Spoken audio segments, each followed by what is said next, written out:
शुरू करें। तो क्लास 10th मैथ है ना, सर ये ऑनलाइन क्लास का स्वागत। क्लास 10th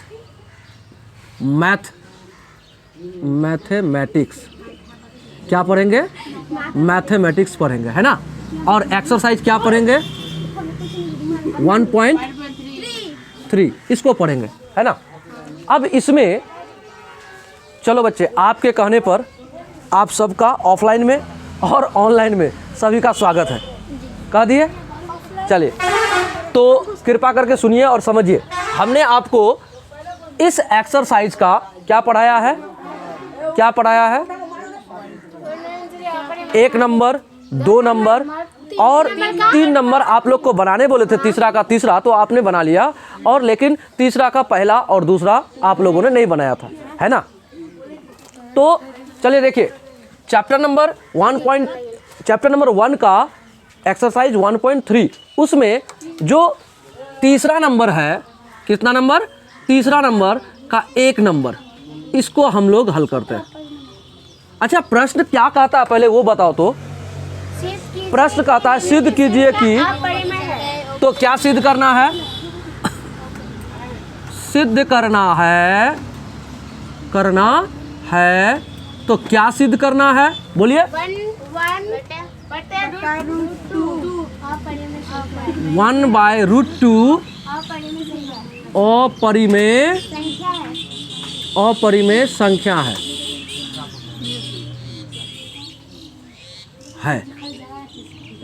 यही सिद्ध करना है। तो सिद्ध क्या करना है, 1/√2 है ना, 1/√2 अपरिमेय संख्या, ये सिद्ध करना है। तो हम लोग इसका जो प्रक्रिया है सिद्ध करने का वो हम लोग सीख चुके हैं पहले, ठीक है। क्या सीखे हैं, तो हम लिखेंगे माना, क्या लिखेंगे, माना 1/√2 क्या है, परिमेय संख्या है। हम इसको अपरिमेय सिद्ध करना है, लेकिन हम कर रहे हैं क्या, परिमेय। माना 1/√2 क्या है, परिमेय संख्या है। यदि ये परिमेय संख्या है तो आप बताइए कि परिमेय संख्या का क्या गुण होगा। इसलिए अगर ये परिमेय संख्या है तो क्या होना चाहिए, 1/√2 बराबर p/q के रूप में होना चाहिए, इस रूप में होना चाहिए। अगर इस रूप में होगा तो आप कहोगे जहां, क्या कहोगे, q नॉट इक्वल टू 0, क्या कहोगे, q कभी भी 0 के बराबर नहीं होगा। और क्या होगा, तथा p व q सह अभाज्य होगा, सह अभाज्य होगा, क्या होगा, सह अभाज्य होगा। अर्थात p व q का HCF बराबर 1 होगा। इसका मतलब को फिर से समझिए आप, भले ही आप 1 नंबर 2 नंबर में सीखे हो, फिर भी समझो हम क्या कहना चाहते हैं कि ये जो p/q के रूप में होगा, ऊपर वाला अंश नीचे वाला हर होता है, ये दोनों का HCF क्या होगा, 1 होगा। इसका मतलब है ये दोनों आपस में नहीं कटेगा, और ये दोनों जब आपस में नहीं कटेगा, अंतिम होगा वो, मतलब कटने वाला बात अंतिम हो जाएगा। और ये क्या होगा, इसका जब अभाज्य गुणनखंड हम करेंगे तो क्या आना चाहिए, 2 ही गुणनखंड आना चाहिए, और जिसमें कि एक खुद से कटेगा और दूसरा 1 से कटेगा। ये बात आपको ध्यान में रखना है, किससे कटेगा, 1 से कटेगा और खुद से कटेगा। इसीलिए वो दोनों का HCF यानी कॉमन संख्या क्या आएगा, 1 आएगा। कॉमन संख्या क्या आएगा, 1 आएगा। इसीलिए हम इसको कहते हैं कि जहाँ q बराबर नहीं होगा 0 का, और इसके बाद ये तो नियम है कि ये कभी भी 0 नहीं होगा, उसके बाद कहता p व q सह अभाज्य होगा। अर्थात ये दोनों का ऐसा गुणनखंड रहेगा जो केवल कॉमन क्या आएगा, 1 आएगा। कॉमन क्या आएगा, 1 आएगा। अर्थात 1 से ही कटेगा, उसके बाद किससे कटेगा, 1 से ही कटेगा। अगर किसी दूसरे से कटता है तो हम कहेंगे वो अपना असली रूप में नहीं है, दूसरा रूप है उसका, ठीक है। हमने आप लोग को बताया था 1 नंबर और 2 नंबर में, ठीक है। अब इसको हम लोग क्या करते हैं, ज़रूरत पड़ेगा तो हम क्या बोले थे कि दाहिना बायां, हम बताए थे जब भी सिद्ध करने की बारी आए तो आप क्या करो, बायां तरफ और दायां तरफ बीच में बराबर होगा, तो इस तरफ या इस तरफ कुछ जोड़ोगे, सुनो, कुछ जोड़ोगे या कुछ घटाओगे, कुछ जोड़ोगे या फिर घटाओगे तो बराबर, मान लो एक दाहिने तरफ कुछ जोड़ दिए तो बाएं तरफ भी उतना ही जोड़ेंगे, अगर बाएं तरफ कुछ घटाए तो दाहिने तरफ भी कुछ घटाएंगे, सेम टू सेम। और अगर भागा करेंगे तो दोनों तरफ भागा करेंगे और दोनों तरफ गुना करेंगे। ऐसा अगर ज़रूरत पड़े तो करिएगा, तो क्या होगा, किसी संख्या में कोई परिवर्तन नहीं होता है समीकरण में। देखिए कैसे। अब एक बात, ये p बटे q है तो इसको हम परिमेय संख्या कहते हैं, और ये क्या है, 1/√2 है।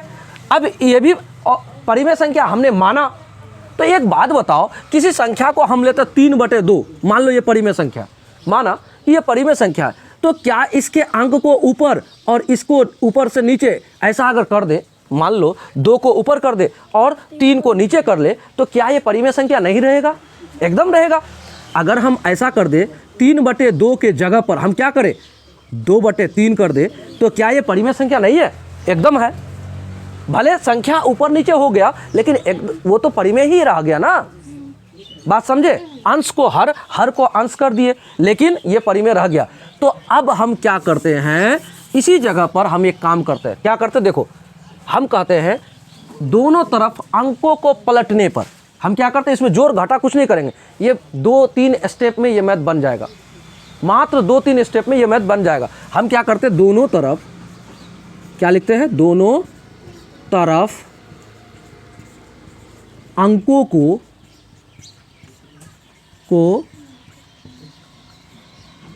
पलटने पर क्या करते हैं, दोनों तरफ अंकों को पलटने पर इधर भी पलटी मार दे, इधर भी पलटी मार दे, तो देखिए ये क्या हो जाएगा, √2/1 बराबर ये q/t। अब हमको एक बात समझाइए, क्या नीचे कभी 1 लिखा जाता है? नहीं लिखा जाता है। अब देखिए, तो आगे हम बढ़ेंगे तो हमें मिलेगा √2 बराबर q/p। अब q/p परिमेय है, लेकिन हम जानते हैं कि √2 क्या है, अपरिमेय है। तो अब बताइए कि कभी परिमेय और अपरिमेय बराबर होगा? ये अपरिमेय, ये परिमेय, ये कभी बराबर होगा? अगर नहीं होगा तो हमारा जो मानना है वो तो गलत हो गया। गलत हो गया अर्थात ये जब परिमेय नहीं है तो क्या होगा, अपरिमेय होगा।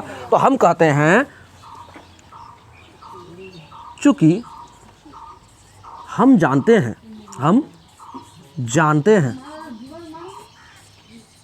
क्योंकि हम जानते हैं कि √2 एक क्या है, अपरिमेय है, अपरिमेय संख्या है।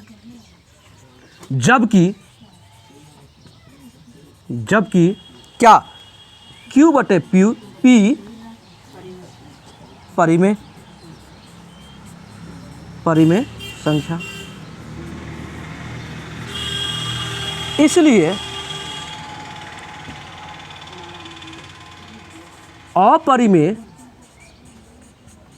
संख्या बराबर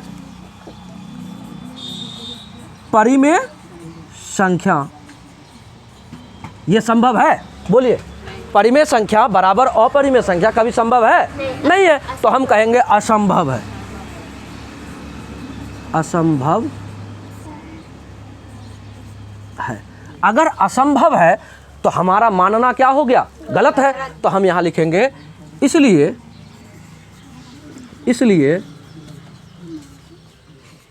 हमारा मानना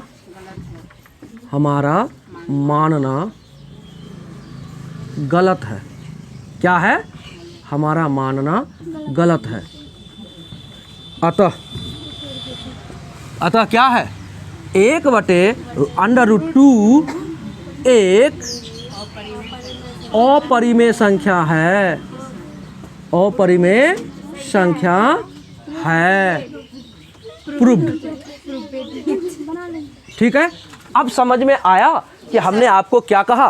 फिर से एक बार समझना चाहते हो? आप समझ लो कि सिद्ध करना है 1/2 क्या है, अपरिमेय है। ये हमको सिद्ध करने बोला, ठीक है। लेकिन हम माने कि भैया ये अपरिमेय नहीं होके परिमेय है। हमने माना 1/√2 परिमेय संख्या है। अगर ये परिमेय संख्या है तो हमें क्या मिलेगा, ये इस रूप में मिलेगा, p P बटे Q के रूप में मिलेगा, जहाँ Q नॉट बराबर होगा यानी नहीं बराबर होगा 0 का, और क्या होगा P व Q सह अभाज्य होगा। सह अभाज्य का मतलब होता है कि दोनों का HCF कितना आएगा, 1 आएगा। आप लोग ये बात जान चुके हो। अब दोनों तरफ हमने क्या किया, केवल अंकों को पलटा।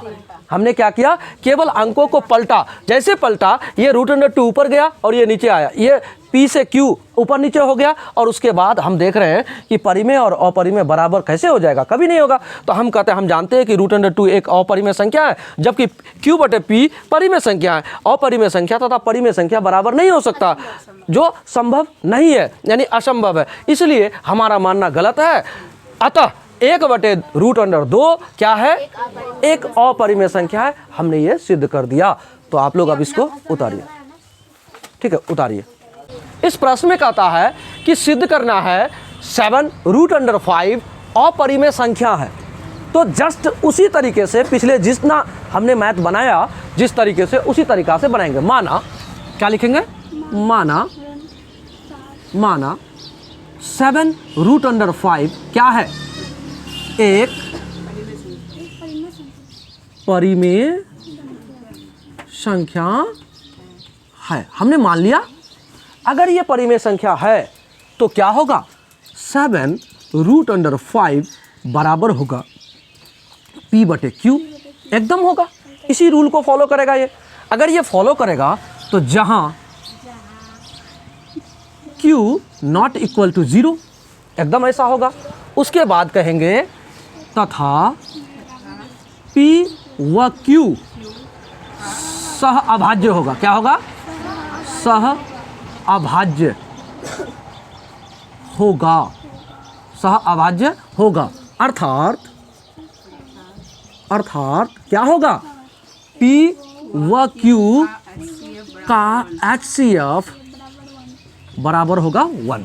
ये हमारा रूल कहता है। क्या कहता है, ये हमारा रूल कहता है परिमेय संख्याओं का, है ना। तो परिमेय संख्याओं में ये रूल होता है। अब हमने कहा यहाँ लिख देते हैं, इसलिए जब ये है, हम कहते हैं जब ये परिमेय संख्या है तो इसलिए ऐसा होना चाहिए। तो हम इसको आगे बढ़ाते हैं। क्या करते हैं, आगे बढ़ाते हैं। एक बात बताओ बच्चे, √5 के साथ ये 7 गुना में है क्या, इसी 7 को हम इस पार लेके आए तो P बटे Q और बटे में क्या आएगा, 7 आएगा। आप कहोगे ऐसा होगा। जब ऐसा होता है तो इसका मतलब है इसके नीचे 1 छिपा है। तो हम इसको ऐसा लिख सकते क्या, √5 बराबर P बटे Q गुना 1/7। क्या लिख सकते हैं, यानी पलटी हो जाएगा। आप इस बात को भली बात ही जानते हो कि अगर मान लो S बाई टी हाँ, और बटे P बटे Q अगर ऐसा है तो इसका मतलब होता है S बाई टी भागा P बटे Q। इस नियम में होता है, इसका मतलब यही हुआ। अब इस नियम में है तो इसको क्या करते हैं, इस भागा को गुना करेंगे तो इसको पलटी मारना पड़ता है, यानी S बटे टी गुना Q बटे P, इस नियम में। तो जस्ट उसी नियम को हमने अपनाया कि 7/1 है तो हमने क्या किया, गुना किया तो 1/7 कर दिया। तो अब क्या होगा ज़रा देखिए, √5 बराबर P बटे 7Q होगा, 7Q हो गया। तो अब हमको ये बताओ, ये P बटे 7Q हमारा परिमेय है और √5 हमने पहले ही प्रूव किया है, हम जानते हैं कि ये अपरिमेय है। तो हम कहेंगे चूँकि हम जानते हैं, क्या हम जानते हैं कि क्या जानते हैं, √5 क्या है, अपरिमेय है तथा जबकि P बटे 7Q क्या है, परिमेय है। इसलिए अपरिमेय संख्या बराबर परिमेय संख्या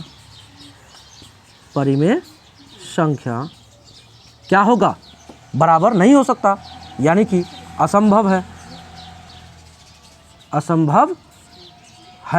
इस बात को हमने लिख दिया। अब जब असंभव है तो हम क्या करेंगे, इसलिए हमारा मानना गलत है, हमारा मानना गलत है। अतः 7/5 एक अपरिमेय संख्या है। यह भी प्रूव्ड हो गया। अब आप एक बात बताओ, आप लोग के सामने ये मैथ है और देखो इस चैप्टर का सबसे पहला जो मैथ है उसमें थोड़ा अटपटा लगता होगा समझने में, क्योंकि उसमें केवल क्या है, √5 है। तो लगता होगा कि कैसे होगा, क्यों इतना बार सर माने हैं, थोड़ा लगेगा। लेकिन आप बाकी सबको हल कर रहे हो तो आपको नहीं लगता होगा कि इतना हार्ड है। लेकिन आप पहले भी प्रश्न को ज़्यादा हार्ड मत समझो, उसको आप एक बार दो बार देखोगे आपको आराम से समझ में आएगा, है ना। तो इतना कंप्लीट हो गया, आप लोग इसको भी उतार लीजिए।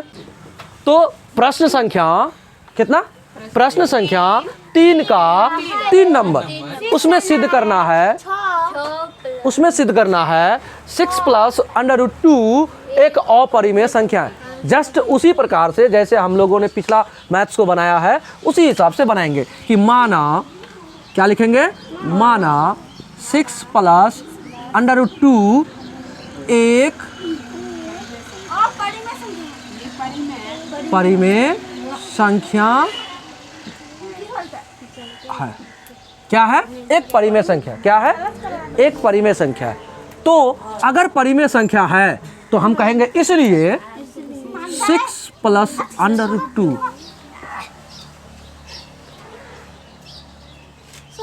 6 + √2 बराबर होगा P/Q, ऐसा होगा।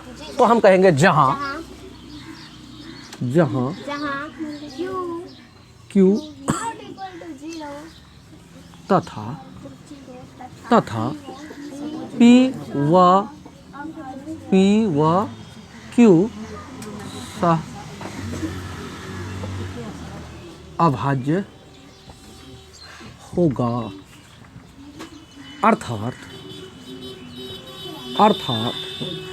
अर्थात P तथा Q का HCF बराबर 1 होगा, है ना, 1 होगा। अगर ऐसा होता है तो हम उसको कहेंगे परिमेय संख्या, अगर ऐसा नहीं होता है तो हम कहेंगे अपरिमेय संख्या।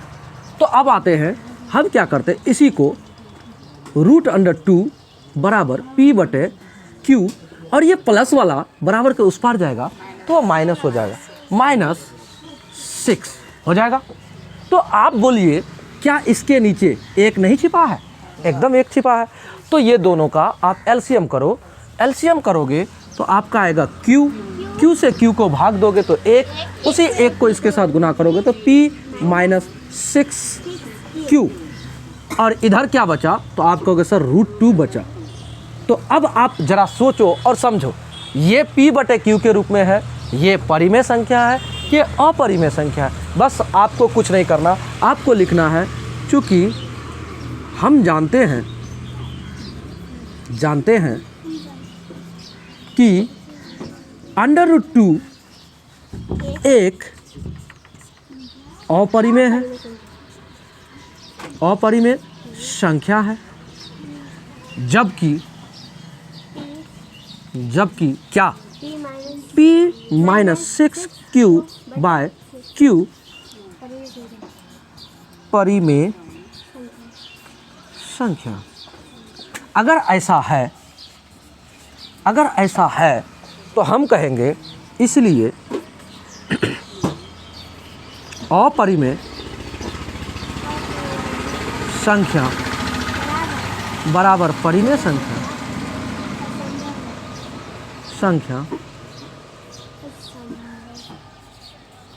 असंभव है।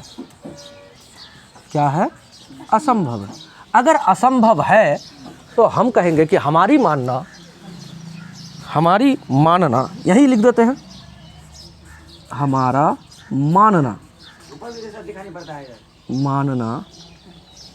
हमारा मानना क्या है, गलत है। हमारा मानना गलत है, इसलिए हमारा मानना गलत है। अतः 6 + √2 एक क्या है? अपरिमेय संख्या है। प्रूव्ड। हमारा चैप्टर खत्म। आप पिछले वीडियोज़ में अगर आप देखोगे तो लगभग 58 से 59 मिनट का एक वीडियो है, एक ही वीडियो है, उसमें आप टोटल मैथ को एक जगह पालोगे। नहीं तो अगर दोबारा देखोगे तो 2 वीडियो में आपको ये पूरा एक्सरसाइज बना हुआ मिल जाएगा। आप प्लेलिस्ट को सर्च करना, आपको मिल जाएगा। और इस चैप्टर को एक बार के जगह 2 बार ज़रूर बनाना, 2 बार 3 बार, ताकि आपके यहाँ रहे माइंड में। ठीक है ना? इसके साथ हमारा ये चैप्टर समाप्त होता है। आप लोग को भी धन्यवाद, यूट्यूब पर भी धन्यवाद।